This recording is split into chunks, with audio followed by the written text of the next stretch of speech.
there was a few wig tests we did. I think the first kind of round was, I was like,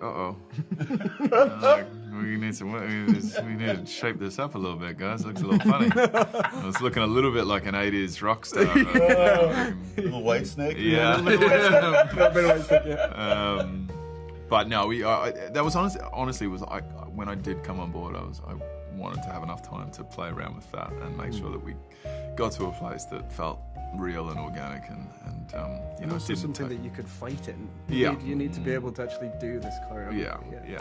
Someone asked me, did you know he was going to look good in a wig? And I'm like, well, he's Liam Hemsworth. He's going to look good no matter what.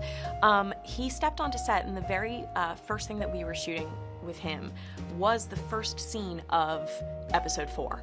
And he came in his leathers and the wig, and he just, he has such a confidence to him as a human being, and he just owned the moment. And I think by the end of the day, everyone was like, okay, this is Geralt, We stopped thinking about it so deeply. And as I said, I'm ready for everyone else to catch up. It was a weird scene.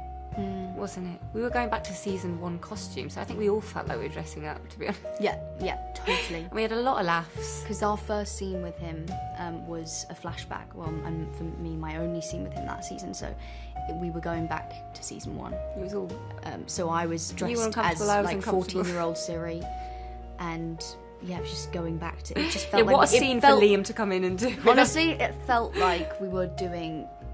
It actually did feel like we were doing dress up for Halloween or something, because I just was like, what am I doing back in my old costume? Tight. I was like, this. So was mine. I was like, I clearly didn't have any boobs back then. Yeah. No, a lot of it. Most of it wasn't CGI. No, it's a real parrot. We were waiting for this parrot to turn up to set every day. Nightmarish. Yeah, it was the biggest diva. Most difficult actor I've ever worked with. Oh my God, nightmare. Yeah. Nightmare. Yeah. And because they'd only we couldn't find a parrot like that was like trained for film, and so they'd been training this parrot specifically for this show for about 6-8 weeks. So the parrot didn't really know what was going on, and he kept pooping on Danny, and it wouldn't fly in the right direction. Yeah. So when he leaves the show at one point, I think we applauded. We punched the air. It was a relief. No. I got to hose down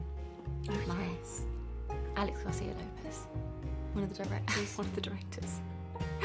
After him putting us through hell. More water, more dirt, more blood. And then right at the end of this huge battle sequence, that was the most fun.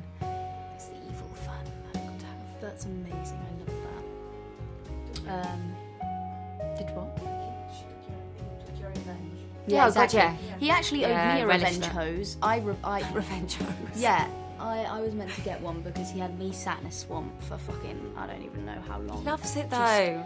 Lying in a swamp half naked. I was like, this is amazing, love this.